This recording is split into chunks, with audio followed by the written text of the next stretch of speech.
दोस्तों, मैं बात हफीज हूँ। आज आपको एक ऐसा किस्सा सुनाने जा रहा हूँ जिसने बीजेपी को सबसे ज्यादा बेइज्जत किया था, सबसे ज्यादा बीजेपी का नाम खराब किया था। ये मामला था जब बीजेपी का एक नेता, बीजेपी का उपाध्यक्ष, बीजेपी का मेघालय का उपाध्यक्ष देह व्यापार में पकड़ा गया था। ये तस्वीर जो आपके स्क्रीन के ऊपर है, ये बीजेपी का नेता है, मेघालय का बीजेपी का उपाध्यक्ष था और इसका नाम है बर्नार्ड एन मारक। बर्नार्ड मारक के नाम से जाने जाना वाला ये बीजेपी का नेता पहले उग्रवादी रहा था, फिर बीजेपी के अंदर सरेंडर करके शामिल हो गया और इसके बाद इसकी वजह से बीजेपी को बहुत ज़्यादा बदनामी झेलनी पड़ी। इसके फार्म हाउस की शिकायत हुई। फार्म हाउस के ऊपर जब पुलिस ने दबिश डाली तो वहां पर देह व्यापार चल रहा था, जहां रंगे हाथों लोगों को पकड़ा गया। और ये वायर ने खबर छापी और दूसरे अखबारों ने भी। भाजपा नेता के फार्म हाउस में होता था देह व्यापार। 6 नाबालिग बचाए, 73 को गिरफ्तार किया। ये दावा था उस वक्त मेघालय पुलिस का। 2022 इस वजह से बीजेपी के लिए बहुत भारी रहा है और उसके साथ साथ मैं आपको और इसके बारे में जानकारी देता हूं कि क्या हुआ था।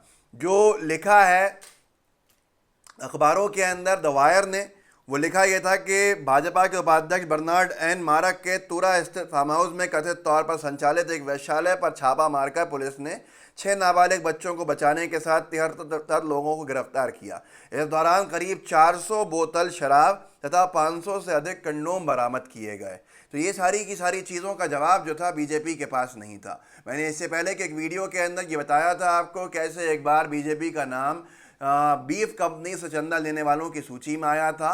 और अब ये दूसरा वीडियो है जिसमें आप खुद सोच के दंग होंगे कि ऐसे लोग बीजेपी में क्या कर रहा है। और इस नेता के बारे में जब इसके फार्म हाउस की तलाशी ली गई इस पूरे मामले में, तो वहाँ से क्या असला बारूद निकला था वो भी आपको इस वीडियो के अंदर बताना चाहता हूँ।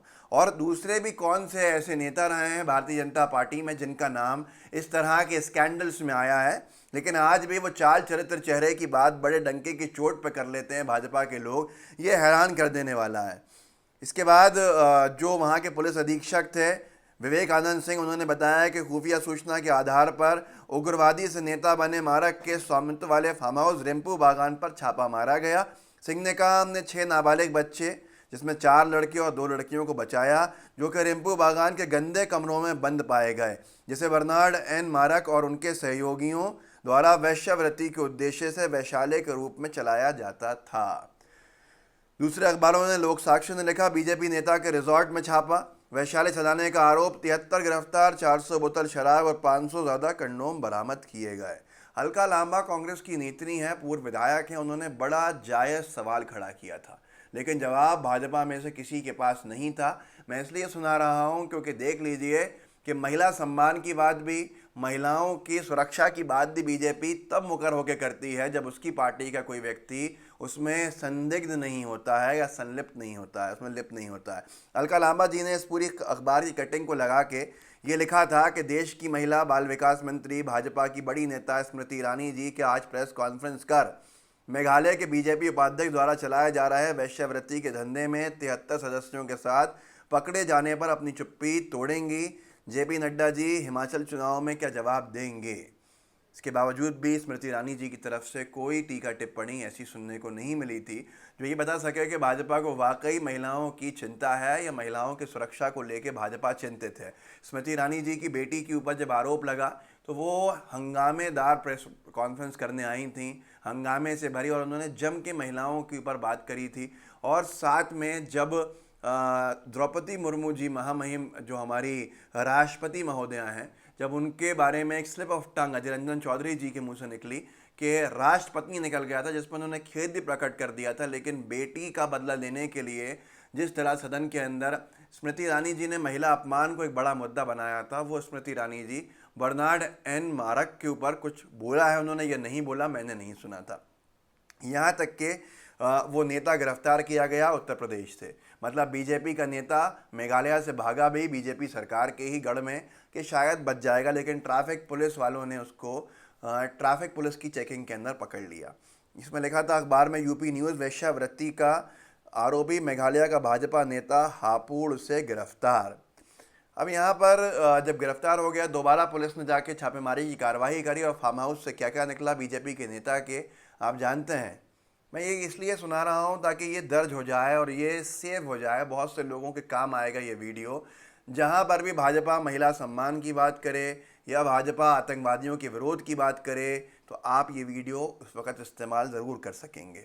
जब वापस दोबारा इसके घर के ऊपर रेड मारी गई तो मेघालय बीजेपी, ये एक अखबार ने लिखा, आज तक ने गालिबन, कि मेघालय सेक्स रैकेट के आरोपी बीजेपी नेता के फार्म हाउस पर विस्फोटक बरामद, जिलेटिन की 35 छड़ें मिली। बर्नार्ड एंड मारक के फार्म हाउस से 35 जिलेटिन की छड़ें, 100 डेटोनेटर्स और 4 क्रॉस धनुष, 15 बाण भी जब्त किए हैं। बर्नार्ड को मंगलवार को यूपी के हापुड़ से गिरफ्तार किया गया था। उसके खिलाफ लुकआउट नोटिस जारी किया गया था।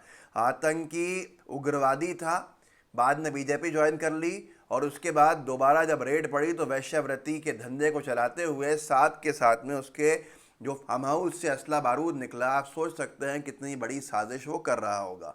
बीजेपी को ये बताना होगा कि बीजेपी में ऐसे लोग क्यों पाए जाते हैं। यहाँ तक कि ये कोई पहली चीज़ नहीं है। आगरा के भी एक मामले ने 2020 में बीजेपी को हिला के रख दिया था, जब बीजेपी के एक नेता जो पूर्व जिला अध्यक्ष भी था, उसके फार्म हाउस के ऊपर देह व्यापार का पूरा अड्डा चलता हुआ मिला था। एजीएन ने लिखा था, भाजपा नेता के कमला फार्म हाउस में वैश्यावृत्ति के लिए गिरफ्तार किया गया। आप खुद सोचिए कि ये सारी की सारी चीज़ें, वहाँ पश्चिम बंगाल से की महिलाएं थीं, 2 एजेंट थे, 3 युवक थे जिनको गिरफ्तार किया गया था। सिकंदरा, आगरा के सिकंदरा औद्योगिक क्षेत्र में भाजपा के पूर्व जिला अध्यक्ष अशोक राणा के कमला फार्म हाउस पर पुलिस ने वैश्यावृत्ति पकड़ी। ये सारी की सारी चीज़ें गोदी मीडिया में दब जाती हैं। कोई बोलने वाला नहीं होता है, कोई पूछने वाला नहीं होता है। पूछा जाता है, ध्यान मोड़ दिया जाता है, जवाब नहीं दिया जाता है। लेकिन क्या यही चाल चरित्र चेहरे वाली पार्टी की सच्चाई है या क्या है जो इस तरह के लोग इनकी पार्टी में चले जाते हैं? ये पहली चीज़ नहीं थी। पश्चिम बंगाल के अंदर कैलाश विजयवर्गीय जी, बीजेपी के कद्दावर नेता, रूपा गांगुली जी, बीजेपी की कद्दावर नेत्री, इन तक को पूछताछ के लिए बनाना पड़ा था बाल तस्करी, बच्चों की तस्करी के मामले के अंदर। अखबार ने लिखा था, बाल तस्करी के आरोप में भाजपा नेता गिरफ्तार, विजयवर्गीय और रूपा का भी आया नाम। जो बाल तस्करी के अंदर बीजेपी की नेत्री गिरफ्तार हुई, उसका नाम था महिला नेता जूही चौधरी, और ये बीजेपी के महिला विंग की कोई बहुत बड़ी पदाधिकारी भी रही है।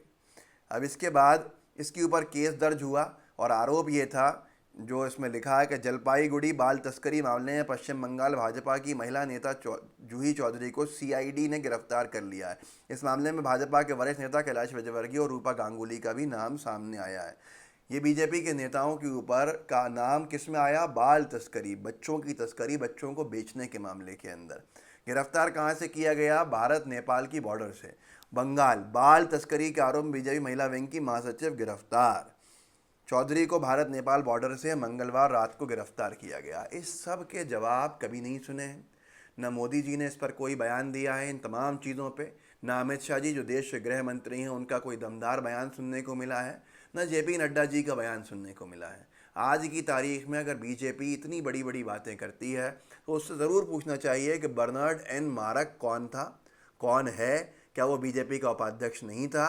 क्या उसका नाम प्रमाण सहित दर्ज नहीं हुआ वैश्यावृत्ति के मामले के अंदर और बच्चों से इलिसिट सेक्स कराने के मामले के अंदर? ये सारी की सारी चीज़ें और उसके फार्म हाउस से जो बसला बारूद निकला वो भी आपके सामने था। इस वीडियो को आगे बढ़ाइए, लोगों को जागरूक कीजिए और बताइए कि क्या हुआ था जब बीजेपी के एक नेता का नाम एक बड़े वैश्यावृत्ति के अड्डे को चलाने में आया था। तो ये वीडियो देखने के बाद अगर आप मुझसे जुड़ना चाहते हैं तो मेरा ट्विटर अकाउंट है, ये सामने लिखा है, इसके साथ साथ इंस्टा हैंडल है वो लिखा हुआ है, आप यहाँ जुड़ सकते हैं, वरना यूट्यूब के ऊपर सब्सक्राइब भी कर सकते हैं। जय हिंद, जय भारत।